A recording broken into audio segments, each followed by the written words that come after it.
आज का क्वेश्चन है कि x इकाई वाले वर्ग का क्षेत्रफल आधार x इकाई वाले त्रिभुज के क्षेत्रफल का कितना है। तब आपको त्रिभुज की इकाई बताएं।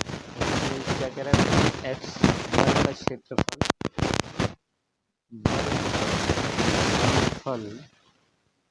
जो है वो बराबर है त्रिभुज के क्षेत्रफल का दूनी 2 इंटू त्रिभुज का क्षेत्रफल। ठीक है, तो वर्ग का क्षेत्रफल क्या होता है, भुजा का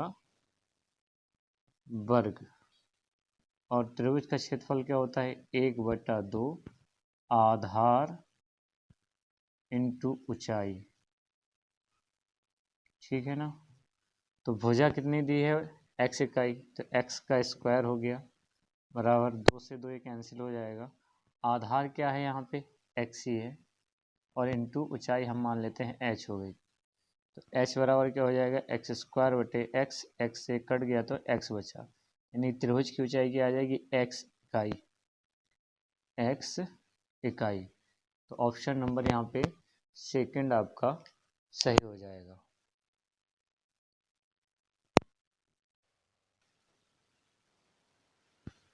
क्वेश्चन है कि किसी ठोस लंबवृत्तीय बेलन का कुल पृष्ठीय क्षेत्रफल 3.52 मीटर स्क्वायर है तथा उसके आधार की त्रिज्या 0.35 मीटर है, तो बेलन की ऊंचाई क्या होगी। तो कुल पृष्ठीय क्षेत्रफल यहाँ हमको दिया है, तो कुल पृष्ठीय मतलब संपूर्ण पृष्ठीय क्षेत्रफल दिया है, तो कुल पृष्ठीय क्षेत्रफल क्या होता है बेलन का, कुल पृष्ठीय क्षेत्रफल बराबर होता है 2πr और h प्लस r। ठीक है ना, तो यहाँ पे आप वैल्यू रख दीजिए, ये हो गया 3.52 और ये 2 इंटू ये हो गया 22/7, r आपका हो गया 0.35, h आपको निकालना और ये 0.35। ठीक है, तो ये क्वेश्चन बनेगा 7 से इसको काट दिए, 7 पना 35, यानी 0.05 ये बना। तो इसका ये हो गया 3.52 और इक्वल हो गया 2 इंटू 22 इंटू 0.05 और h प्लस 0.35। देखो 2 अंक यहाँ, 2 अंक यहाँ, ये कट जाए, पॉइंट से पॉइंट कैंसिल कर दीजिए। अब इनका गुणा कर दीजिए। ठीक है ना, तो ये हो जाएगा 352 बराबर 5 दूनी 10 यानी कि 220 ये हो गया, और h प्लस 0.35। ठीक है, इसको आप नीचे ले आए, तो h प्लस 0.35 बराबर हो जाएगा 352/220। तो अगर इसको हम 11 से काट दीजिए, 11 एक या 33 और 11 दूनी 22 और 11 दूनी 22, ये भी हो गया। फिर 2 से काट दीजिए तो 16 और 2 से काट देंगे तो 10, है ना। तो h प्लस 0.35 बराबर इसका आप भाग देंगे तो ये 1.6 बनता है। ठीक है, तो h बराबर आप लेंगे तो ये हो जाएगा 1.6 माइनस 0.35। ठीक है, तो इसको आप करिए, यानी 0 बढ़ा लेते हैं, घटाएंगे, 10 में से 5 गया 5 और 5 में से 3 जाएगा 2 और 1। इसका पॉइंट हटा दीजिए तो ये यहाँ पे 100 हो गया, कितना हो जाएगा 125/100। इसको हम 25 से काट सकते हैं, 25 पंच 125, 25 चौको 100, यानी कि h बराबर आ जाएगा 5/4 मीटर। ये आपका आंसर होगा। तो 5/4 मतलब पहला ही ऑप्शन आपका सही हो जाएगा।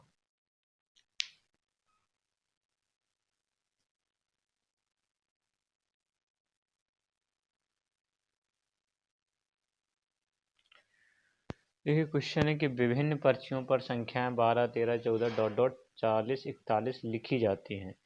एक पर्ची पर एक ही संख्या लिखी जाती है और इन पर्चियों को एक थैली में रख दिया जाता है। ठीक है, या एक थैले में लिख दीजिए, थैली या थैले हो, ठीक है, थैले में रख दिया जाता है।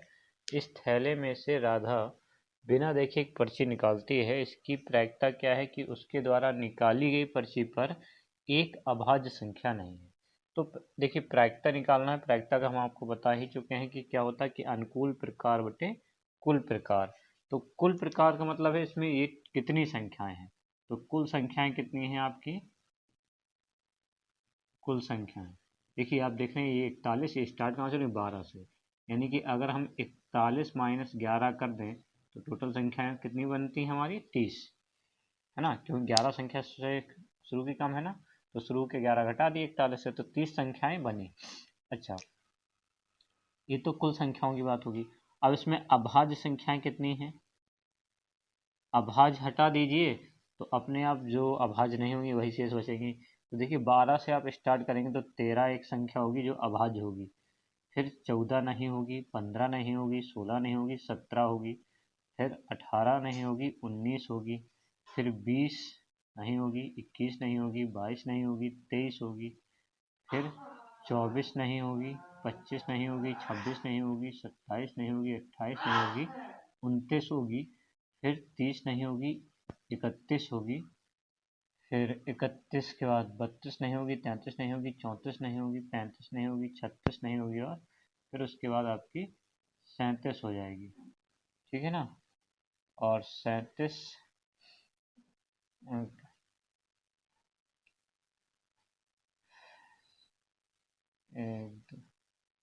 तो 13 हो गई, 17 हो गई, 19 हो गई, 23 हो गई, 29 हो गई, 31 हो गई और 37 हो गई।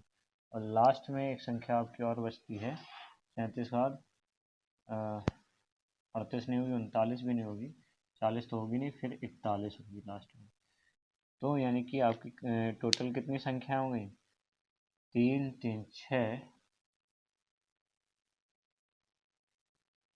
3 3 6, 3 2 8, है ना, यानी कि 8। तो 8 अभाज्य संख्या है।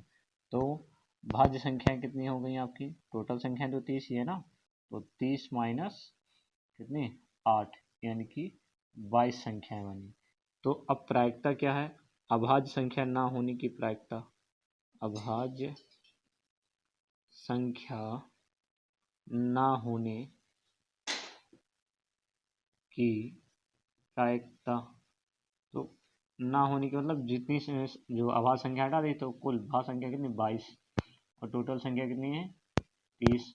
इनको 2 से काट सकते हैं आप, 11 और बटे 15। तो प्रायिकता ऑप्शन नंबर आपका थर्ड जो होगा वो एकदम सही होगा कि इसकी प्रायिकता 11/15 आएगी।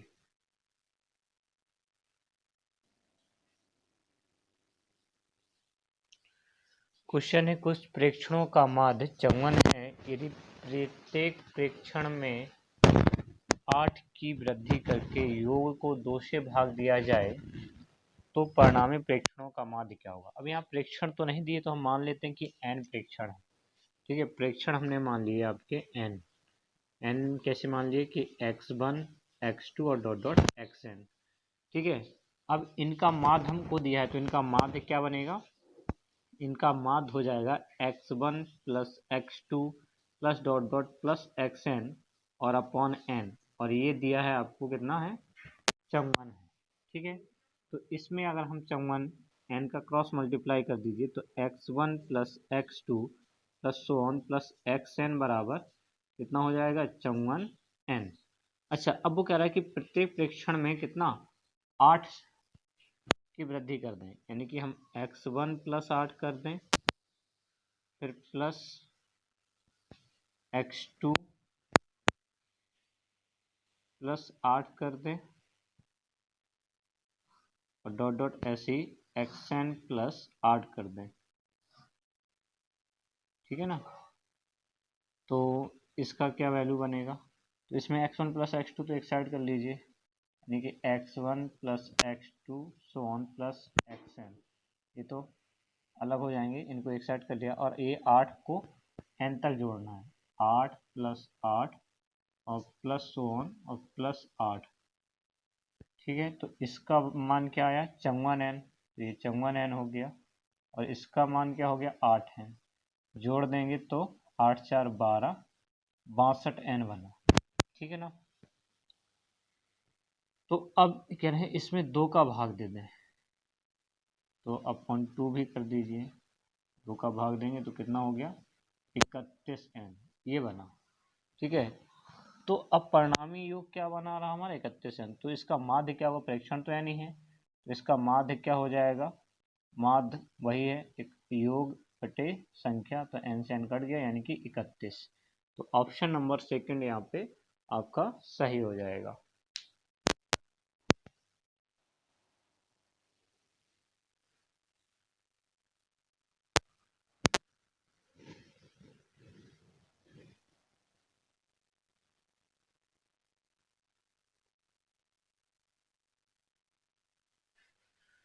क्वेश्चन है कि 9x² प्लस वाई की पावर प्लस 4y², फिर कह रहा है 3x प्लस 2y और 3x माइनस 2y, इनका गुणनफल निकालना है, यानी इनका गुणा करना है। तो कैसे करेंगे, 9x² प्लस 4y² और फिर 3x प्लस 2y और फिर 3x माइनस 2y। देखिए ये तो आप अभी ऐसे रखिए, x² प्लस 4y², ये देखिए एक बार प्लस एक बार माइनस, तो यहाँ सूत्र बन जाएगा a² माइनस b²। इसको हम लिख सकते हैं, इसका स्क्वायर होगा, a² करेंगे तो कितना हो गया 9x², फिर इसका माइनस इसका करेंगे तो 4y²। अब देखिए फिर से a² माइनस b² बन जाएगा, यहाँ पूरा a हो गया 9x² और यहाँ पे b हो जाएगा 4y², तो ये हो जाएगा कितना, यानी कि 9x² का स्क्वायर और माइनस 4y² का स्क्वायर, तो कितना हो गया 81x की पावर 4 माइनस 16y की पावर 4। तो ऑप्शन नंबर 4 यहाँ पे एकदम राइट आंसर होगा इसका। सिंपल क्वेश्चन है, कुछ मल्टीप्लाई करना है बस।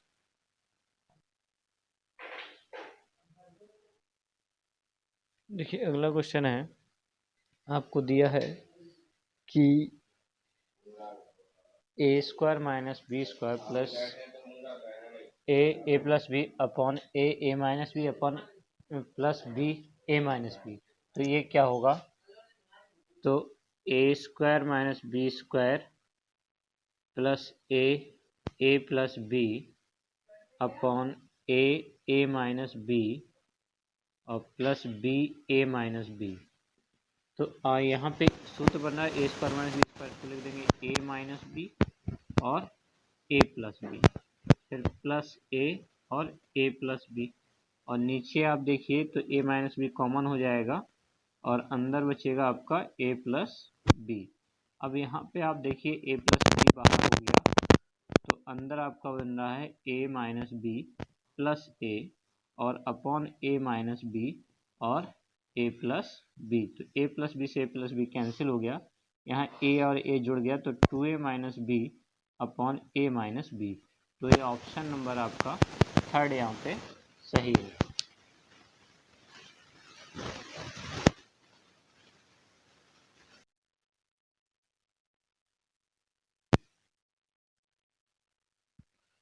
क्वेश्चन है कि यदि y माइनस बाई माइनस 1/2 बराबर 1 माइनस बाई माइनस 2/3 है, तो 5y प्लस 7/2 का मान आपको बताना है, क्या होगा। पहले इसको हल करके y की वैल्यू निकालिए, y minus by minus 1/2 equal 1 minus by minus 2/3, तो यहाँ पे भी भिन्न लगाओ और यहाँ पे भी लगाओ, ये हो गया 2y minus by plus 1/2, minus का उड़ाऊंगा तो ये प्लस हो जाएगा, बराबर ये हो जाएगा 3 माइनस बाई और प्लस 2 और अपॉन 3, तो ये घट गया बाई से, बाई प्लस 1 बना अपॉन 2, यहाँ पे 5 माइनस बाई अपॉन 3 बना, इनका क्रॉस गुणा कर दीजिए, तो 3y प्लस 3 बराबर 5 दूनी 10 और माइनस का 2y। ठीक है ना, तो ये 2y यहाँ ले आएंगे, 3 को साइड ले जाइए, ये हो जाएगा 3y प्लस 2y बराबर 10 माइनस 3, तो ये आपका बन जाएगा यहाँ पे 3 2 5y बराबर 7, तो y बराबर हो गया 7/5, y का मान ये आ गया। अब आपको मान निकालना है 5 बाई प्लस 7/2 का, तो इसमें रख दीजिए 5 इंटू 7/5 प्लस 7/2, तो 5 से 5 कैंसिल हो गया, क्या बना ये 7 प्लस 7/2, तो कितना हो गया ये 14/2, 2 से काट देंगे तो कितना आ गया 7। ऑप्शन नंबर 4 यहाँ पे आपका सही हो जाएगा।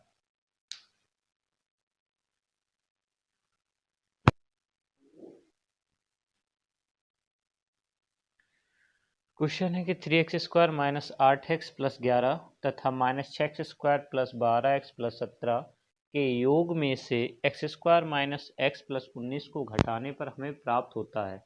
ये 4 ऑप्शन दिए हैं, तो पहले तो सीधा सीधा सा है, इनको जोड़ना है, इसको घटाना है। तो 3x² माइनस के 8x प्लस का 11 और फिर प्लस माइनस 6x² प्लस का 12x और प्लस का 17 और फिर माइनस करना है आपको x² माइनस x माइनस 19। देखिए क्या बनेगा, 3x² माइनस का 8x प्लस का 11 माइनस 6x² प्लस का 12x plus 17 minus x² minus का प्लस x हो जाएगा और प्लस 19। देखिए 6 एक 7x² माइनस माइनस कहीं जुड़ जाएंगे और 3 घट जाएगा, तो माइनस का 4x² बचा। यहाँ पे x पे देखिए तो 12 एक 13 हो गया और 13 से 8 घट जाएगा, तो 8 5 13 यानी कि प्लस का 5 बचना है, तो क्योंकि प्लस की संख्या बड़ी बनेगी, 13 प्लस का आएगा, 8 माइनस का है, तो ये घट जाएगा। अब यहाँ पे देखिए इनको आप जोड़ेंगे तो ये तीनों ही प्लस के हैं तो जुड़ जाएंगे, 9 7 16 एक 17 बनेगा, हाँ 1 1 1 2 1 3 और 1 4 47, तो ये आपका आंसर हो जाएगा। तो ये आंसर मैच करता है आपके 4th ऑप्शन से, तो 4th ऑप्शन यहाँ पे आपका राइट आंसर होगा इस सवाल का।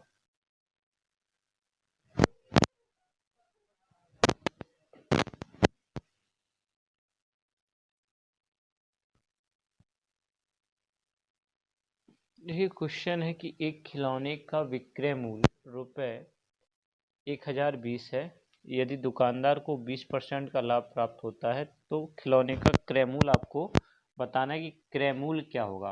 तो सीधा सा विक्रय मूल्य दिया, लाभ परसेंट दिया, तो क्रय मूल्य के लिए सीधा सा आपको कर देना, कुछ नहीं करना है। क्रय मूल्य बराबर आपका हो जाएगा, विक्रय मूल्य जो दिया है इसमें आपको कितने 100 का गुणा कर दीजिए, और जो लाभ है लाभ में 20% दे रहा है तो 100 जोड़ेंगे तो कितना हो जाएगा 120, 120 का भाग दे दीजिए, तो ये कट कर दीजिए, है ना, एक जीरो से एक जीरो कट हो जाएगी। अब इसको पहले तो 4 से कट कर दीजिए, तो 25 चौको 100 और 4 3 12, 3 से इसको कट कर दीजिए, 3 त्रिका 9 और 3 चौको 12, कितना बना 34 इंटू 25, तो 25 चौको 100 हासिल 10, 25 दिया 75 और 10 85 हो गया, 850, ये यानी 4th ऑप्शन आपका एकदम राइट आंसर होगा। क्रय मूल्य आ जाएगा 850 रुपये।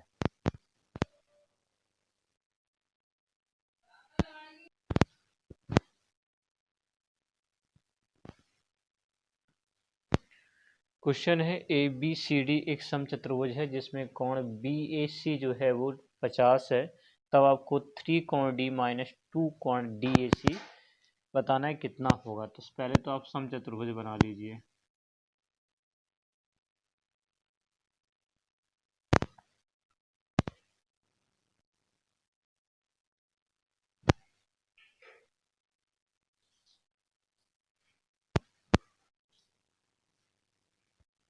एक समचतुर्भुज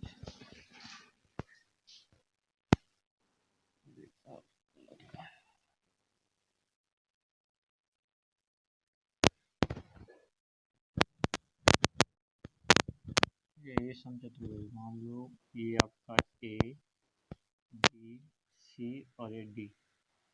अब इसमें आप करें BAC, तो BAC ये कौन तो है 50, उसके बाद D और DAC तो डी ए और सी, यानी कि इसको आपको मिलाना पड़ेगा। ठीक है, डी ए सी, ये इसको भी मिला दीजिए। और ये पॉइंट मान लिया हमने क्या है, जीरो। देखिए जो समचतुर्भुज के जो विकर्ण होते हैं वो लंबवत काटते हैं, तो ये कौन 90 डिग्री के होंगे क्योंकि ये लंबवत काट रहे हैं, तो ये हो गया 90 डिग्री का। ठीक है, और समद्विभाजित होते हैं। ठीक है ना। अब समचतुर्भुज सभी भुजाएं बराबर भी होती है, तो ये कोण और ये कोण बराबर होंगे क्योंकि ये भुजा और ये भुजा बराबर है। ठीक है, तो आप लेंगे त्रिभुज ए बी सी में, ए बी सी में जब आप लेंगे तो ये 50 आपको दिया है और ये कोण आपस में बराबर है। ए बी सी में हम लिख के दे रहे हैं पहले कि कोण बी ए सी बराबर है कोण बी सी ए के, और कोण बी ए सी प्लस कोण बी और प्लस कोण बी सी ए बराबर 180 अंश, क्योंकि त्रिभुज के तीनों कोणों का योग 180 अंश होता है। अब ये आपस में बराबर हैं तो इसको हम कोण बी ए सी प्लस ये 50 हो गया, और ये भी कोण हम बी ए सी लिख देंगे क्योंकि बराबर है, बराबर 180 अंश। तो ये और ये जुड़ गए तो 2 कोण बी ए सी बराबर हो जाएगा 180 माइनस 50, तो ये हो जाएगा कोण बी ए सी बराबर, घटा दीजिए इसको, तो 50 इससे घट जाए 0, 130 बना, है ना, बटे 2 से काट देंगे तो कितना हो गया, ये 2 छक 12 और 2 पंचे 10, यानी 65। ये आपका कोण यहाँ पे कितना आ रहा है, 65 आ जाता है। ठीक है,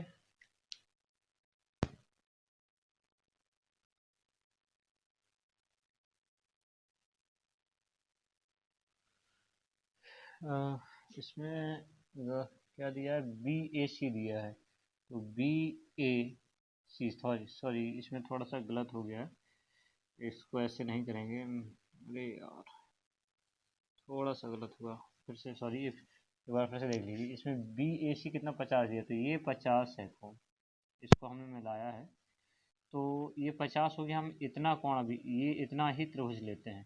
देखिए अगर ये 50 है तो ये भी 50 ही होगा, समझ रहे हैं ना, क्योंकि ये अभी हम बताए थे बराबर भुजाओं कोण बराबर होते हैं। जब बी ए सी 50 है, आपको पता है कि कोण बी ए सी बराबर कोण बी सी ए, तो बी सी ए भी एक दोनों ही कोण बराबर हो जाएंगे क्योंकि भुजाएं बराबर है।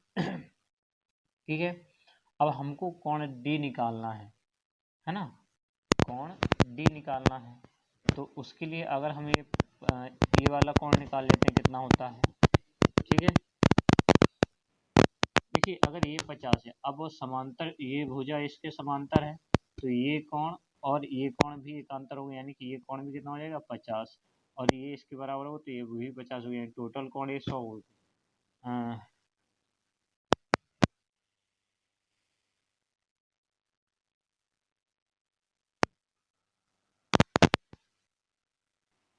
ठीक है, तो ये 50-50 के हो जाएंगे दोनों। ये कोण 50 वो भी 50, तो अब आप यहाँ से कोण डी निकाल सकते हैं कि कोण डी कितना हुआ। अब त्रिभुज ले लेंगे और डी ए सी भी निकालना है हमको, डी ए और सी, ये 50 हो गया, तो कोण डी निकाल के देखिए क्या आता है। तो त्रिभुज डी ए सी में आप लेंगे तो कोण डी, और ये दोनों कोण 50-50 ही हैं, तो 50 और प्लस 50 बराबर 180 हो गया, तो कोण डी बराबर हो जाएगा आपका 180 माइनस 50, 50 100 हो गया, तो कितना बचेगा 80, तो कोण डी 80 आ गया। और कोण आपका कोण डी ए सी जो है वो बराबर होगा कोण, ये तुम पहले चित्र में लिखे हैं, ये कितना 50 है। ठीक है, क्योंकि एकांतर कोण बराबर होते हैं, वो थोड़ा सा मैंने दे दिया। समांतर चतुर्भुज के उसमें समांतर चतुर्भुज में भी सम्मुख कोण वैसे ही बराबर होते हैं, तो ये 50 आ गया। अब हमें कंडीशन क्या दी है कि 3 माइनस 2 कोण DAC, इसमें रखिए 3 कोण D कितना आया हमारा, कोण D आया है 80 और माइनस के 2 इंटू DAC कितना आया 50। तो इसको आप हल करिए तो 8 3 24 240 माइनस 100, तो घटा देंगे कितना बनेगा 140। 140 मतलब सेकंड ऑप्शन आपका सही होगा। तो ये क्वेश्चन है, एक बार फिर से आप समझ लीजिए। ये समचतुर्भुज है, आपको दिया है कि BAC 50 है, तो कहाँ बन रहा BAC, यानी कि ये इतना कोण आपका, ये इतना कोण 50 बना। ठीक है, अब ये चूंकि समूह किसी, अगर हम ये त्रिभुज ले लें BABC, तो आपका ये समचतुर्भुज है, समचतुर्भुज में प्रत्येक भुजा बराबर होती है, ये भुजा इसके बराबर हुई तो ये कोण और ये कोण बराबर हो, यानी ये कोण भी 50 हो गया। अब अगर ये पूरा त्रिभुज हो गया, ठीक है। अब देखो ये समचतुर्भुज एक तरह का समांतर चतुर्भुज होता है, तो समांतर अगर तो ये रेखा इसके समांतर हुई, ये इसके समांतर हुई, तो ये एकांतर कोण बनेगा, यानी जेड के आकार का, जेड के आकार का जो ये कोण बनेगा, तो ये एकांतर कोण होता है, एकांतर कोण बराबर होते हैं, तो ये इसका एकांतर होगा और ये इसका एकांतर होगा, तो दोनों ये भी 50-50 हो गए, तो टोटल कोण कितना हो जाएगा 100 है, ये भी टोटल कोण 100 हो जाएगा। तो उससे कोई मतलब नहीं है। अब हमें ये भी कोण पता चल गया, तो DAC हमारा कितना आ जाएगा 50, तो DAC 50 हो गया। अब हमको D कोण चाहिए, ये तो ये वाला त्रिभुज ले लिए हैं, तो त्रिभुज के तीनों कोणों का सेंस होता है, वही लगाया D प्लस 50 बराबर 180, तो यहाँ से D निकल के आ गया 80। अब जो कंडीशन आपको ये दी थी, इसका मान आपको चाहिए था, इसमें 3D माइनस 2DAC इसमें रखा, 3 इंटू 80 माइनस 2 इंटू 50, 240 माइनस 100 यानी कि 140 आपका आंसर हो जाएगा।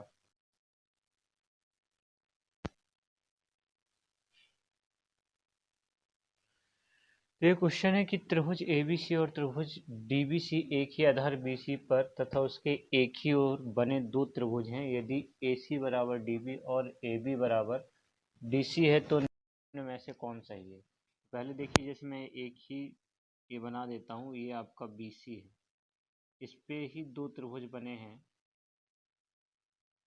एक आपका ABC हो गया और एक आपका DBC हो गया, ठीक है ना। अब इनको अलग अलग बना लीजिए, तो एक की ABC तो हम देखो ऐसे ही बना देते हैं, ये आपका ABC हो गया, A B और C। अब दूसरा त्रिभुज भी बना लीजिए, उसमें नंबरिंग बाद में करेंगे, ठीक। ये हो गया दूसरा त्रिभुज। अब इसमें देखिए AC के बराबर क्या है DB, तो D हम यहाँ लिया, AC हमारा साइड है तो DB हमारा भी इसी साइड होगा। उसके बाद फिर AB के बराबर DC है, तो AB इस साइड है तो DC यानी इस साइड होगा। तो क्रम हमारा क्या बन रहा है, इसका तो बना त्रिभुज ABC, यानी कि इसका त्रिभुज ABC सर्वांगसम हो गया इसके त्रिभुज, त्रिभुज DCB के, त्रिभुज DCB, तो ये ऑप्शन आपका बनेगा यहाँ पे, ये सेकंड ऑप्शन एकदम सही हो जाएगा, ठीक है, सेकंड ऑप्शन एकदम राइट होगा।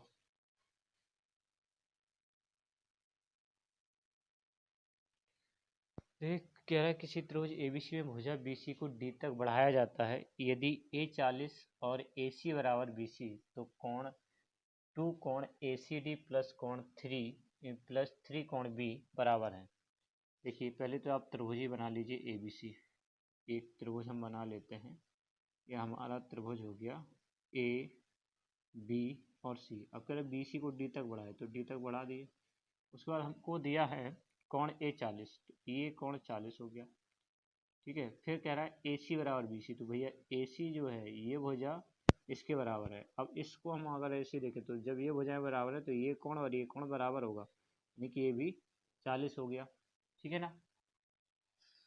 तो फिर कह रहा है कोण ACD, तो ACD कहाँ बनता है ये। अब ये कोण जो है बहिष्कोण है, और बहिष्कोण का मान अपने दोनों समूह कोणों के योग के बराबर होता है, यानी कि अगर हम ACD निकालेंगे तो वो हो जाएगा कोण A प्लस कोण B, और दोनों ही 40 प्लस 40 यानी कि कितना हो गया 80, तो ये कोण 80 हो गया, क्योंकि बहिष्ठ कोण का मान अपने दोनों सम्मुख कोणों के योग के बराबर होता है। और b 40 हो गया, तो अब यही वाला मान निकाल दीजिए कि 2 कोण ACD और प्लस 3 कोण B, तो क्या बनेगा, तो 2 कोण 80 ये हो गया प्लस 3 इंटू 40 ये हो गया, तो 8 दूनी 16 160 ये बना, और 4 थी 12 120 ये बना। जोड़ दीजिए 0 6 2 8 और 1 1 2, 280 डिग्री का कोण बनेगा। यानी कि ये ऑप्शन नंबर पहला आपका यहाँ पे राइट आंसर हो जाएगा।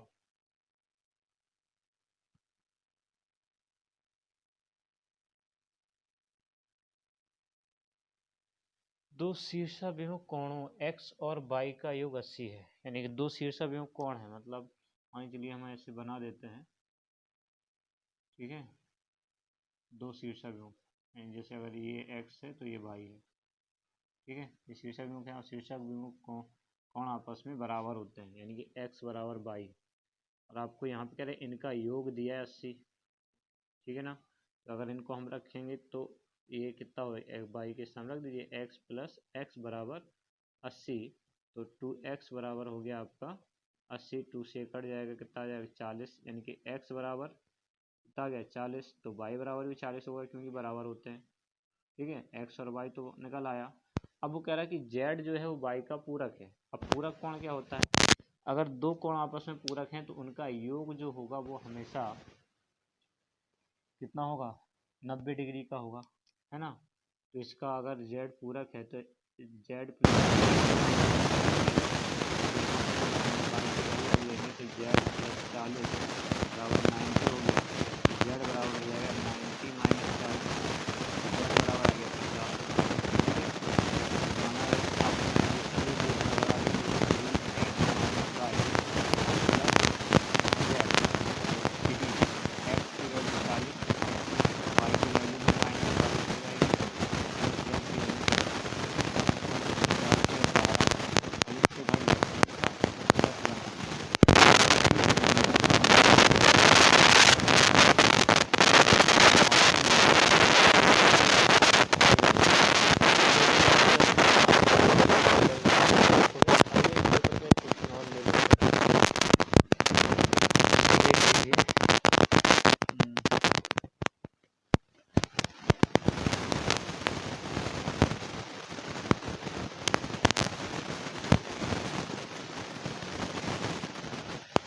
देखिए क्वेश्चन ये 2 सही एक होता 2 आगे एक सही एक होता 3, तो इसको हल करें क्या हो जाएगा, तो 2 सही ये है 2 सही एक होता